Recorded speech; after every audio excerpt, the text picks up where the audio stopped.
की जांच के दौरान एसआईटी और स्थानीय पुलिस ने कई लोगों को आरोपी बनाया था, जिनमें अधिवक्ता रामलाल श्रीवास्तव का नाम भी शामिल था। पुलिस के अनुसार उन्हें रामपुर जिले से गिरफ्तार किया गया था।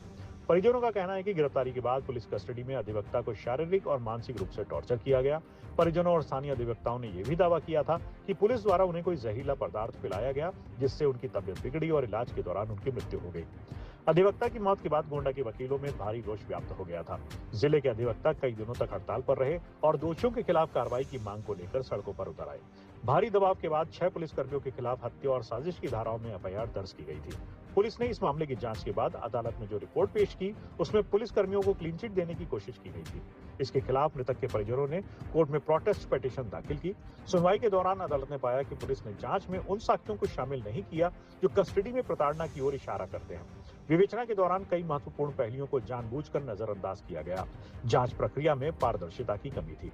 सीजेएम कोर्ट के इस फैसले से पुलिस महकमे में हड़कंप मच गया है। वहीं मृतक के परिवार और साथी अधिवक्ताओं ने इसे न्याय की जीत बताया है।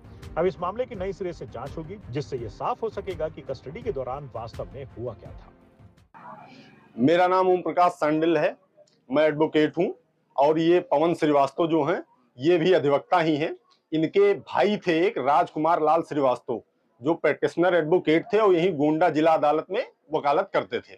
उनकी 10 मई 2023 को ये कथित रूप से बताया जा रहा है पुलिस वालों द्वारा कि रामपुर से उनकी गिरफ्तारी हुई। इसके बाद उनको कुछ तरल पदार्थ पिलाया गया या उन्होंने पी लिया, इस तरह का आरोप हुआ। उनकी हालत बिगड़ी और जिला अस्पताल में उनको भर्ती कराया गया। जिला अस्पताल के डॉक्टरों ने मना किया। राम मनोहर लोहिया अस्पताल में पुलिस ही लेकर गई। परिजनों का इनके यह आरोप है कि वहां राम मनोहर लोहिया में उनको मिलने नहीं दिया गया। उनका ढंग से इलाज ही नहीं हुआ था कि पुलिस वालों ने उनको राम मनोहर लोहिया से भी डिस्चार्ज करा लिया और लाकर यहाँ जेल में डालना चाहते थे। जब वो जेल में लेकर गए तो जेल प्रशासन ने उनको राजकुमार लाल श्रीवास्तव को जेल में अंदर लेने से मना कर दिया। इसके बाद उनको फिर से जिला अस्पताल में पुलिस वालों ने ही भर्ती कराया और उनकी वहां मृत्यु हो गई। इसके बाद हमारे अधिवक्ता साथियों ने एक जोरदार आंदोलन किया और उस आंदोलन के बाद 6 पुलिस कर्मियों के विरुद्ध एफआईआर दर्ज हुई थी। उस एफआईआर दर्ज होने के बाद पुलिस ने विवेचना किया था। विवेचना के बाद अंतिम रिपोर्ट न्यायालय में प्रेषित की थी। मैंने उनकी जो सीडी थी, जो एफआईआर थी, उसका अध्ययन किया तो उसमें यह पता चला कि एफआईआर जो थी वो 304 में लिखी गई थी, कल्पेबल होमिसाइड यानी गैर इरादतन हत्या में एफआईआर लिखी गई थी। लेकिन पुलिस वालों ने क्या किया, पुलिस वालों ने वादी का बयान, पहला जो बयान वादी का लिया, उस बयान में थोड़ी सी फेरबदल करी, अपना टेक्निक लगाया और उसको 304 को 304 ए में तब्दील कर दिया। इन दोनों धाराओं में बहुत अंतर है।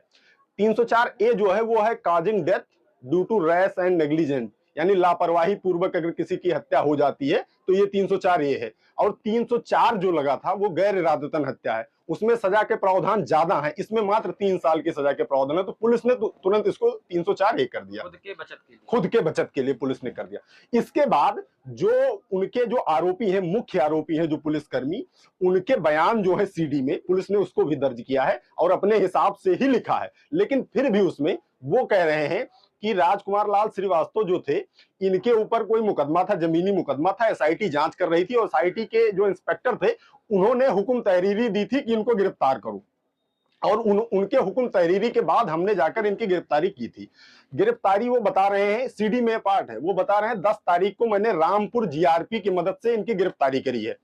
रामपुर जीआरपी से हम लोगों ने जरिए आरटीआई सूचना मांगी कि आपके यहां से कोई राजकुमार लाल श्रीवास्तव नाम का व्यक्ति गिरफ्तार हुआ है, आपने कोई सहयोग किया है? जीआरपी ने कहा कि मेरा इससे कोई लेना देना नहीं है, मुझे कोई जानकारी नहीं है कि पुलिस वालों ने यहां से गिरफ्तार किया है।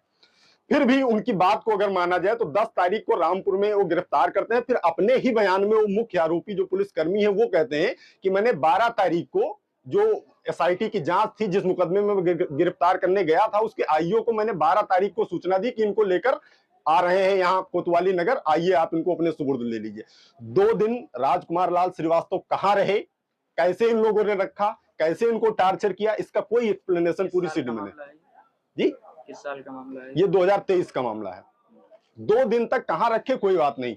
एक प्रावधान है, सिंपल प्रावधान है कि अगर बाहरी जिले में आप किसी भी व्यक्ति को, अभियुक्त को गिरफ्तार करते हैं तो 24 घंटे के अंदर मजिस्ट्रेट के समक्ष पेश करना होता है। लेकिन अगर आप इतनी दूर हैं कि 24 घंटे में नहीं प्रस्तुत कर सकते हैं तो वहां के जो लोकल मजिस्ट्रेट हैं उनके यहां से ट्रांजिट रिमांड कराई जाती है। ट्रांजिट रिमांड का जिक्र कोई पूरे सीडी में नहीं है। इसके बाद में किसी भी स्वतंत्र गवाहों को उन्होंने, जो आईओ इन्वेस्टिगेशन कर रहे थे, उन्होंने नहीं किया और इन्वेस्टिगेशन ढंग से होती भी नहीं। जिस थाने के आरोपी पुलिसकर्मी जिस थाने में पोस्ट थे कोतवाली नगर, जब एफआईआर लिखी गई तो उसी थाने के पुलिसकर्मी को उसकी विवेचना दे दी गई। तो विवेचना कैसे होगी?